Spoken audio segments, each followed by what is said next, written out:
వివాదాస్పద అంశాల మీదన కీలకమైన అంశాల మీదన తనదైనటువంటి వైఖరి చెప్పుకొచ్చారు.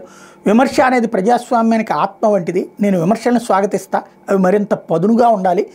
నా శక్తి పేరులో లేదు. 140 కోట్ల మంది భారతీయుల మద్దతు దేశ సంస్కృతి వారసత్వంలోనే ఉంది. దేశమే ప్రధానమని ఆర్ఎస్ఎస్ బోధిస్తుంది.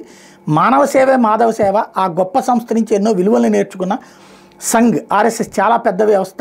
వేదాలు స్వామి వివేకానందుడు చెప్పిన మాటల్ని సంఘ్ సభ్యులకి నేర్పిస్తుంటారు అన్నటువంటి విషయాన్ని చెప్పుకొచ్చారు. అదే సందర్భంలో పాకిస్తాన్తో శాంతి కోసం చేసిన ప్రతి ప్రయత్నానికి ద్రోహం, శత్రుత్వం ఎదురయ్యాయని మోడీ ఘాటుగా విమర్శించారు. ఇరు దేశాల మధ్య ద్వైపాక్షిక సంబంధాలు బలోపేతం చేసుకునే బాధ్యత ఇస్లామాబాద్ నాయకత్వం మీదనే ఉందన్నారు.